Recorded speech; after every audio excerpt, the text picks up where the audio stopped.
আলাইকুম। সকলে ভালো আছেন, সুস্থ আছেন, এই দোয়াই করি।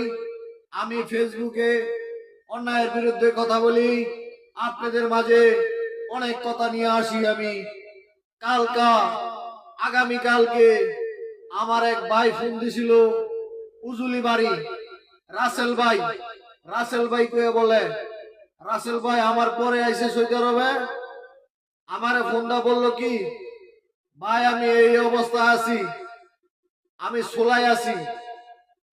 আমার এক দালালের মাধ্যমে আইছিলাম আমি সৌদি আরব, আইনা আমার ফালা হয়ে গেছি গা। আর কি বলবো, দালালের কথা শরম করে।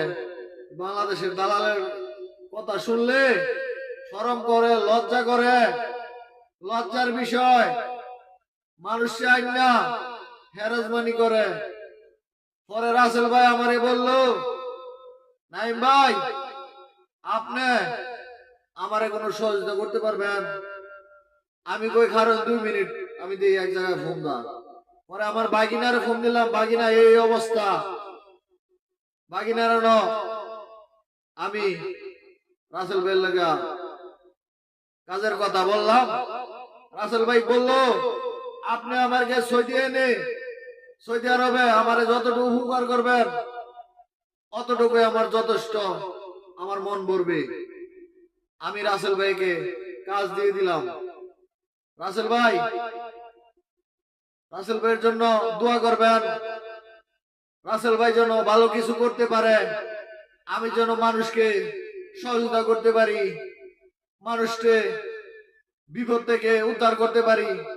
আপনাদের মাঝে অনেক মানুষে আমার কথা শুনলে ভালো লাগবে না, বুঝবো ওই সৌদি আরব গেছে নতুন, ওই মানুষকে কি কাজ দিব, নিজেরই কাজ নাই।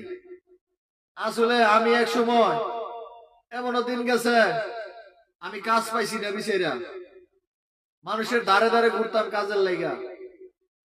আমার সাদিকের নাইয়া, আমি মতিউর, আমার সাদিকের নাইয়া আমি ভালো কোম্পানিতে কাজ পাইছি, বলদিয়া কোম্পানিতে কাজ পাইছি, নাজাত কোম্পানি, বলদিয়া কোম্পানি কাজ পাইছি। আমার সাদিক মতিউরে আমার কাম দিছে। এখন আল্লাহর রহমতে আপনাদের দোয়া এবং ভালোবাসায় আমি রাসেল ভাইয়ের কাম দিতে পারছি। এরপরে মাসুদ ভাইয়ের এক লোক আছেন, 2,500 যে দিত পাঠাইছি, যে দিচ্ছে না কাজ করতেছে। এখন মানুষকে কাম দেই, কাম দিতে পারি, আরো যেন মানুষের উপকার করতে পারি। আপনারা দোয়া করবেন আমাদের জন্য। আর বেশি কিছু বলবো না, ভালো